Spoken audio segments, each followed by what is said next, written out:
hello गते को सनाम को गे सगुन जोहार मसीदा ऑफिशियल यूट्यूब चैनल रे आपे सनाम को सगुन दाराम तबे गते को आपे को चिक लिका हेना पेया निया को दिन रे आसोक कनाई चोट चांदोवा आशीर्वाद ते आपे मौज आर नापाय गे हेना पेया आर इंग हो मौज आर नापाय गे हेना तबना आदो तेबोन तेही अबो बोन गालमरा नवा वीडियो रे कल्पना मुर्मू सोरेन बखराते जहां दो मुख्यमंत्री हेमंत सोरेन रेन ओड़ा हड़ कने are दिसम Guru Shibu Soren rain तलाई किमिल कने आर नुई दो गांडी विधानसभा रेन विधायक कने आदो नुई बखरा तेगे अब तेहिंग नोआ वीडियो रे बोन गालमरा जे उनी निया को दिन रे चिक लेकाय तहन कना आर ओका करे दाणान कना से बाय दाणान कना चिक ए कमीदा से बाय कमीदा ओना को बखरा तेगे तेहिंग नोआ वीडियो रे बोन गालमरा आदो गाते को उनिया बखराते नोआ वीडियो रे अब विस्तार तेबोन गालमरा सावते अब उनिया कटिक मरांग वीडियो क्लिप होबोन नेला जहां दो उनी आया विधानसभा क्षेत्र रे ओका लकाय भरमान दाय से दाणा बनाय कना मेनते चिदा से नितो उनिया घारों रे अडी मुश्किला मेना उनी रेन होनहार बाबा जहां दो दिसम गुरु शिबू सोरेन झारखंड मुक्ति मोर्चा रेन संस्थापक कने आर अलग झारखंड रे बेनाव का आंदोलन कते लड़ाई तपाम कते उनिया आयुर रे नोआ झारखंड राज बिहार कन अलग अकान उनी दिसम गुरु गी तेहिंग अडी मुश्किल हालत रे मेनाया आर उनी दो दिल्ली रिया सर गंगाराम हॉस्पिटल रे एडमिट मेनाया उना इयते उनी विधायक कल्पना मुर्मू सोरेन उनी आयरन होनहार ते नेले लगी से उनी देवा सेवा लगी ओंडे उनी किछु दिने ताहे कना से चिंता भावना रे मेनाया गति को अब बन बड़ाई गया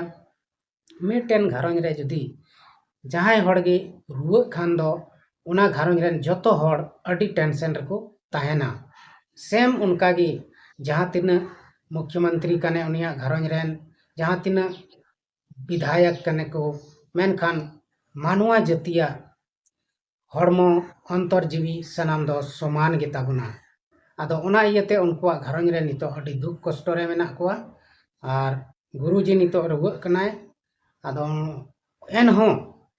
तेहिंग नुई कल्पना मुर्मू सोरेन आया क्षेत्र आया विधानसभा क्षेत्र अडी जबर ते कमी लगी है कुरुमुरियत कना आदो तेलाबुन तबे बिना विलम कते उनिया कटिक मरांग वीडियो क्लिप बुन ᱧᱮᱞ लगे तबे गते को नोड़े बुन ᱧᱮᱞ कना कल्पना मुर्मू सोरेन गांडी रेन विधायक नुई ओकाल का आया कमी रे लगातार लगाव गे मेनाया खेत बैहड़ होते हुए दाणा दाणा ते आया क्षेत्र रे कमी कोई ᱧᱮल बड़ाए कना आदो नुई विधायक बुन ᱧᱮᱞ कना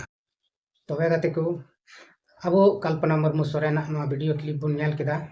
नुई आया विधानसभा क्षेत्र रे दौराए कना अब बुन ᱧᱮल दाड़ेयाय कना नुई ओका करे कमी को चिक को होयुक कना ओना को है ᱧᱮल दा आर जहां रे कमी बांग होयुक कना ओना को है ᱧᱮᱞᱮत कना अब बुन बड़ाई गया नवा हो जे मेनते चुनाव लहारे अडिगान नेता मेना कोआ अडी लटू लटू को वादाया अडी लटू लटू को कथाया आर आम एकदम चिक लेका को मेना मी प्लेट रे जम नुया आम सला पूरा रस्के रे चुनाव लहा हबी दय दाणा बड़ाया मेनखान जैसे गे भोट खत्म चुनाव रे जीत रहो उनी नापाम लगी आम तायम ते समय बाय एम दाड़ेया से आम तायम ते उनी बाम नापाम दाड़ेया उनी आगे पीछे लहा तायनम आयमा ढेर पुलिस प्रशासन को तहना से कुली मिया को आम कोई कनाम से आज होय मेना कोई कनाय मेनते आदो नहय नुंका हुयुक कना नोआ दो आम बात कना नोआ दो सनाम हड़ बुन बड़ाई गया आर नुंका गे हुयुक कना मेनकान चुनाव लहार दो उनी नेता गे से उनी विधायक गे आम पूरे खबर बड़ा मिया आर पूरे आम सला गल्पया मिमी कटी कटी हड़ सला उनको को गल्पया मेनखान जखन उनिया जितकर हुयुक तेया तबे उनी दो आम दो कभी बाय ᱧᱮᱞ मिया नोआ दो सनाम हड़ बुन बड़ाई गया आर सनाम नेतावा कमी कना मेनखान तेहिंग कल्पना मुर्मू सोरेन नुई दो उनका भाई कमी केदा चिदा से नुई नित हबी ते समय समय रे हजु सेनोक कान गयाय आर समय समय रे आया कमी को होय ᱧᱮᱞᱮ कनाय चिदा से नुया बाय ᱧᱮᱞ खाय तबे दो नुई दो मुश्किल गिताया आरहों दोबारा बाय हेज दाड़ेया सत्ता रे आदो ओना इयते नुई जहां मेने कना ओना दो पुरो रिया गे कुरुमुटुयेत कना आर नित हबी उनका कुरुमुटु तगे मेनाया आर गोटा दिसम में दाड़ान कना से आया विधानसभा क्षेत्र नित दाड़ान कना आर नुया सोच दो थोड़ा जुदा ᱧᱚᱜ गिताया पासे नुया हुदिस मेना पूरा भारत रे आया पार्टी फाइलाव रे कुरुमुटुयेदाय नोंका अटकारोग कना ओनाते बिहार रिया जहां चुनाव हुयुग लगी ओंडे हो पार्टी से कार्यकर्ता से विधायक कोई तिंगो को लगी ओना रिया कुरुमुटुयेत कना आदो ओना इयते नुई दो कमी गया मेनखान नुआ को कमी दो उसरा दो बांग हुयुआ होय दो बहुत समय लगा गया आर उनी मेन रहो आकोट को आयमा ढेर तहन गया ओना तगी जहांटा कमी गी लगन माछा दो बांग हुयुग तहना कमी दो हुयुग गया मेनखाय बिलम ते हुयुआ आर धीरे धीरे हुयुआ आदो जाय बाहो तेहें अब बन नेले कना कल्पना मुर्मू सोरेन ओका जोश और जुनून सला नित हो मेनाय गया आर कमी कान गया और बाकी विधायक को जहां एटा रेन को मेना को उनको नुई कल्पना मुर्मू सोरेन खन थोड़ा थोड़ा सिखनत को हताव लेखान अड़ी भाले को जे चेदा से नोंका को कमी लेखा अब झारखंड राज रे भागी कमी हुयुआ विकास हुयुआ मजते ओना इयते नुई चिलका दाणायदा चिलका कमी को नेल बड़ायदा उनका गे जतो हड़ को कुरुमुटु लेखान अब झारखंड दिसम रे मजते विकास होय दाड़ेया आदो कल्पना मुर्मू मिटन लेडीज कनाय से मिटन गोगो कनाय नुई दो अड़ी उसरा उभर कते हेज कना अड़ी उसरा माने दुख समय रे नुई दो हेज कना आया घरंज रे जखन दुख पड़ाव लेना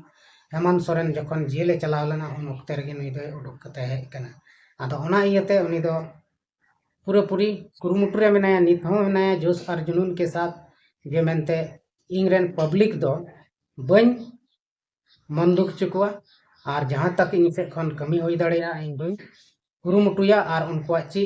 इच्छा मेना विकास रिया ची जरूर मेना का जायगा रे ची जरूरत मेना ओना को पूरो रिया इन झारखंड सरकार को हताव रिया इन कुरुमुटुया नोंका मने उरी कदा ओनाते समय समय रे हजुक कना और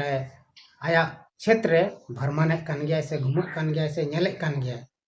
आदो ओना इयते अड़ी भागी रिया कथा कना से अड़ी भागी कथा कना और नोंका गे जतो नेता को कमी लेता बन खान अब तीना रेंगे ओड़े हॉल मेना बोना अब थोड़ा सुकून से थोड़ा रस्के ᱧᱚᱜ बन अटकारा जेमन अब नोंका बन अटकार जे आले दोले वोट के खान दो नितो दो ओका से चको चलावेन तले आले रेन मंत्री महोदय को चिली को आले बाले नापाम दाड़ेया कना कोई सला दी आदो उनकाना आशा बांग तहना और तेहिन नोंका गे कमियत कना रेन कल्पना मुर्मू सोरेन गांडी विधायक आदो नोंका गे सनाम हर कमी लेखान दो अड़ी रस्का बुझा से अड़ी मौज बुझा और आज तीना दाड़ेया कना आया फंड रे तीना मेना ओना को दो सनाम फंड आया क्षेत्र रे अगुई लगी कुरुमुटुयदा पूरे जोर सोरे लगाव का गया आदो नित हबी दो हालांकि ठीक गया आदो लाहा से ची हुयुआ बांग हुयुआ ओना दो बाबन बटाय दाड़ेया चिदा से नोआ दुनिया रे मानवा मने जीवी तीन रे ची लका बदल तकोआ अब बाबन बुझ दाड़ेया आम हड़ हो से आबो को हो जहां तीन घड़ी ची बन हुदिसा ची बन कमिया ची बन चिकाया अब बन बड़ाय कान गया मेनखान तुरंत गया अब ची बदल कते आर हो एटागा बन कमियत कना आदो गति को सरीगी तेहिन अब अड़ी रस्करिया कथा कना जे कल्पना मुर्मू सोरेन अब तलारे अड़ी मजे कमियत कना आदो जहां को ना अड़ी रंगा पे बुझा बांगवा नुई दो कल्पना मुर्मू रेन इया कना चिल को मेना चमचा कना आदो उनकान कथा दो बांग कना चमचा बेलचा उनकान दिन बांग कना इन दो कोनो पार्टी सला फिलहाल दो संबंध बनुया से उनको